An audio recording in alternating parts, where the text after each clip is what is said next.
জিকির করতে করতে লাফিয়ে সেই বক্তার মাথার উপরে যায় পড়ে। তো এমনটা যদি করা হয় তাহলে কি হবে? নিজে ইনজোর্ড হবে, অন্যকে ইনজোর্ড করবে এবং পরিবেশ নষ্ট হবে। তো এভাবে করলে এটা হলো ইবাদতের সীমালঙ্ঘন। তো ইবাদত করতে হবে, ইবাদতের মধ্যেও সীমালঙ্ঘন করা যাবে না। কনিষ্ঠভাবে তোমরা আমার ইবাদত করবে। ফাইন্নাহু লা ইউহিব্বুল মুতাদিন, কারণ আল্লাহ তাআলা সীমালঙ্ঘনকারীকে পছন্দ করেন না। ইবাদতের ক্ষেত্রে যারা সীমালঙ্ঘন করে আল্লাহ তাআলা পছন্দ করেন না। তো আপনারা বলতে পারবেন যে ইবাদতে সীমালঙ্ঘন আবার কিভাবে হয়? তো দেখেন, আপনি যদি চান যে একটানা বছরকে বছর আপনি রোজা রাখবেন, তো সেটাও আপনার জন্য সীমালঙ্ঘন হবে। হাদিসের মধ্যে আসছে যে আল্লাহ রাসূল সাল্লাল্লাহু আলাইহি ওয়াসাল্লামের কাছের কিছু সাহাবী তারা নিজেদের আমল বাড়ানোর জন্য তারা দেখলেন যে আল্লাহর পয়গম্বর সাল্লাল্লাহু আলাইহি ওয়াসাল্লাম যখন আমাদের সাথে থাকে তখন তিনি যে ইবাদত করেন সেটা তো আমরা দেখতে পাই, কিন্তু তিনি রাতে যখন বাসায় যান তখন তিনি কি ইবাদত করেন সেগুলো তো আমরা আর জানি না। তো আমাদের জানা দরকার, আমাদের ইবাদত বৃদ্ধি করা দরকার। তো সেজন্য সাহাবা একরামের একটা জামাত আল্লাহর নবী সাল্লাল্লাহু আলাইহি ওয়াসাল্লামের স্ত্রীদের কাছে গেলেন যে নবীজির রাতের আমল সম্পর্কে জানবেন। জানার জন্য যে আম্মাজান হযরতে আয়েশা সিদ্দিকা রাদিয়াল্লাহু আনহাকে প্রশ্ন করলেন যে হে উম্মাহাতুল মুমিনিন, আমাদের নবী মুহাম্মদুর রাসূলুল্লাহ সাল্লাল্লাহু আলাইহি ওয়াসাল্লাম তিনি রাতে কি ইবাদত করেন, আমরা একটু জানতে চাই। তো হযরত আয়েশা রাদিয়াল্লাহু আনহা বললেন যে তিনি এভাবে রাতে এই ইবাদতগুলো করেন। নবীজির যে নিয়ম মাফিক যে রুটিন ছিল ইবাদতের সেটা তাদেরকে বললেন। তো তারা সেটা শুনে হাদিসের মধ্যে আসছে কাআন্নাহুম তাকাল্লুহা, কেমন যেন এটা তাদের কাছে খুব কম মনে হলো। তো তারা বললেন যে যে আমলের কথা আয়েশা রাদিয়াল্লাহু আনহা বলছেন, তো সাহাবীদের কাছে সেটা খুব কম মনে হলো, কারণ তারা খুব বড় একটা এক্সপেকটেশন নিয়ে গিয়েছিলেন যে হয়তো আল্লাহর নবী অনেক বেশি আমল করেন, এমন একটা আশা তাদের ছিল। কিন্তু যখন তারা দেখলেন যে এই আমলগুলো করেন, তো তারা বললেন এগুলো তো আমরাও করি, তো সেটা তাদের কাছে কম মনে হলো।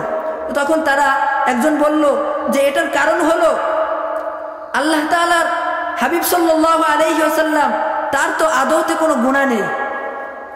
তাকাদ মা গফারাল্লাহু লাহু মা তাকদ্দামা মিন যামবি, যে আল্লাহ তাআলা তো নবীজির আগে পরের সমস্ত গুনাহ ক্ষমা করে দিয়েছেন, তো সেজন্য তার তো ইবাদত কম করলেও হবে, কিন্তু আমরা যারা রয়েছি আমাদের তো আর এই কম করলে হবে না। তো সেজন্য তারা ওই তিনজন ছিল, তারা পরামর্শ করে একজন বলল যে এখন থেকে আমি আর রাত্রে কখনো ঘুমাবো না, আমি সারা রাত সালাত আদায় করব, সারা রাত দাঁড়িয়ে আমি আল্লাহ পাকের ইবাদত করব। তো আরেকজন তাদের মধ্যে আরেকজন নিয়ত করলো যে আমি এখন থেকে আর বিবাহ শাদী করব না, আমি আর স্ত্রীদের সঙ্গে মেলামেশা করব না, বৈরাগ্য জিন্দেগি, বা আমি সর্বদা আল্লাহ পাকের ইবাদত করব, সন্ন্যাসীতে ইবাদত যাকে বলে, এভাবে আমি সর্বদা আল্লাহ তাআলার ইবাদত করব। আরেকজন বললেন যে আমি একটানা এখন থেকে রোজা রাখবো, আমি আর কখনো রোজা ছাড়বো না। এভাবে তারা এই কথাগুলো বলতেছিল। তো সেটা আল্লাহ নবী সাল্লাল্লাহু আলাইহি ওয়াসাল্লাম কোনোভাবে জানতে পারলেন, জানতে পেরে তাদেরকে ডেকে পাঠালেন। যখন তারা আল্লাহ রাসূল সাল্লাল্লাহু আলাইহি ওয়াসাল্লামের কাছে আসলো, তখন আল্লাহর হাবিব সাল্লাল্লাহু আলাইহি ওয়াসাল্লাম তাদেরকে বললেন আনতুমুল লাযীনা কুনতুম কাযা ওয়া কাযা, তোমরা কি সেই লোক যারা এমন এমন বলেছো? তো তখন তারা আল্লাহ রাসূল সাল্লাল্লাহু আলাইহি ওয়াসাল্লামের কাছে বলল যে হে আল্লাহর রাসূল, হ্যাঁ আমরা এমনটাই বলেছি, আমরা এমন নিয়ত করেছি। তখন আল্লাহ রাসূল সাল্লাল্লাহু আলাইহি ওয়াসাল্লাম একটা কথা বলেছেন যেটা আমাদের জন্য শিক্ষা। আল্লাহ রাসূল সাল্লাল্লাহু আলাইহি ওয়াসাল্লাম বললেন মান রাগিবা আন সুন্নতি ফালাইসা মিন্নি, যে আমার সুন্নাত থেকে মুখ ফিরিয়ে নিবে সে আমার দলভুক্ত নয়, সে আমার দলভুক্ত হতে পারে না।